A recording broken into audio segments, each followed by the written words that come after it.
एक तालाब था। उस तालाब में 3 मछलियां रहती थी जो कि सभी मछलियों की रानी थी। जो वो कहती थी वो सभी मछलियां मानती थी। तो उन तीनों मछलियों में से एक मछली का नाम था व्यवहारिक बुद्धि, दूसरी मछली थी मध्यम बुद्धि और तीसरी मछली थी अति बुद्धि।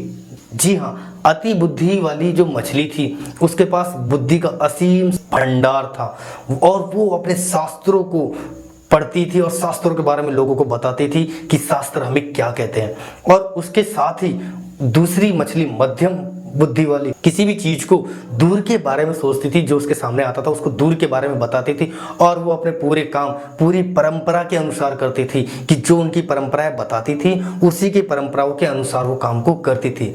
और तीसरी मछली व्यवहारिक बुद्धि वाली जो कि ना तो शास्त्रों को मानती थी ना ही वो परंपराओं को मानती थी, वो इनमें से किसी को भी नहीं मानती थी। वह अपने हिसाब से जो उसको सही लगता था वो करती थी, वो इनमें से किसी के ऊपर भी डिपेंडेबल नहीं थी। एक दिन क्या हुआ, तालाब के बाहर कुछ मछुआरों ने देखा कि वहाँ पे बहुत सारी मछलियां हैं जो कि काफ़ी बड़ी है और काफ़ी अच्छी हैं। तो उन मछुआरों ने सोचा कि क्यों ना इनको हम जाले में फंसा के सारी मछलियों को एक साथ ले जाए।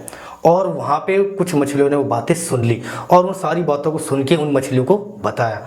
तो उन मछलियों में से जो पहली मछली थी जो कि अति बुद्धि वाली, उसने कहा कि ऐसा कुछ भी नहीं होगा, हमारे शास्त्रों में लिखा है कि अगर वो मछुआरे कल पहली बात आएंगे ही नहीं। क्यों? क्योंकि गरजने वाले कभी बरसते नहीं हैं और अगर मान लो वो आ भी जाते हैं तो हम सभी मिलके जाले को काट के बाहर निकल सकते हैं, ऐसा हमारे शास्त्रों में भी लिखा हुआ है। हम सभी मछली एकताओं के साथ मिलके एक साथ मिलके उनके जालों को काट देंगे और वहां से निकल जाएंगे। हमें कहीं भी जाने की जरूरत नहीं है, ये तालाब हमारा आज भी है और कल भी रहेगा और इससे पहले भी हमारा ही था। और जो दूसरी मछली थी मध्यम बुद्धि वाली, उस मध्यम बुद्धि वाली मछली ने कहा कि बड़ी बहन सही कह रही है कि हमें अपनी परंपराओं पे रहना चाहिए, हमारे पूर्वज यहीं पे रहते थे, हम भी यहीं पे रहते हैं और हमारे आने वाले बच्चे भी यहीं पे रहेंगे, हम क्यों कहीं जाए। था जो लास्ट में जो बची मछली थी व्यवहारिक बुद्धि वाली, उसने सबको पहले ही कहा था कि प्लीज यहाँ से हमें निकल जाना चाहिए सभी को और जंगल के रास्ते, छोटी रास्ते से जंगल के माध्यम से पानी में कहीं भी रुक जाना चाहिए, वहां पे छुप जाना चाहिए, हमें यहाँ से इस तालाब को खाली कर देना चाहिए। लेकिन उस व्यवहारिक बुद्धि वाली मछली की बात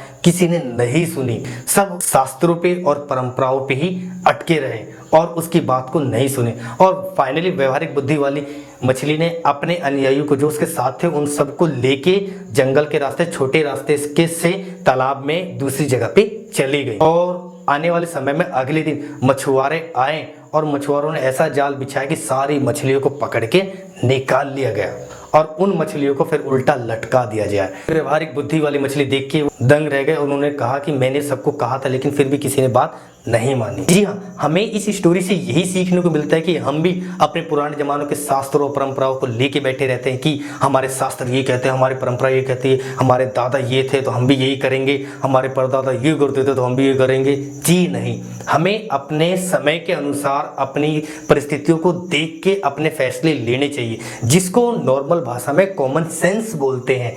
जी हाँ, कि हमें अपनी परिस्थितियों को देख के फैसला करना चाहिए कि हमें क्या करना चाहिए और क्या नहीं करना चाहिए। हमारे शास्त्र में ये लिखा है तो हमें ये करना चाहिए, हमारे परंपराओं में जो ये बड़े बुजुर्ग करते हैं हमें ये करना चाहिए। नहीं, जो परिस्थिति है उसके हिसाब से हमें अपने आप को ट्रेन करना चाहिए, अपने आप को तैयार करना चाहिए और उसी के अकॉर्डिंग हमें फैसला लेना चाहिए। Hello everyone, this is Vicky Rajput. अगर ये वीडियो आपको अच्छी लगी हो, इन्फॉर्मेटिव लगी हो तो प्लीज चैनल को सब्सक्राइब करके नोटिफिकेशन बेल को हिट करें, जिससे कि आपको ऐसी ही वीडियो आने वाले समय में टाइम टू टाइम मिलती रहे। और आपको वीडियो कैसी लगी प्लीज कमेंट बॉक्स में जरूर बताएं और अपना कीमती समय देने के लिए तहे दिल से शुक्रिया।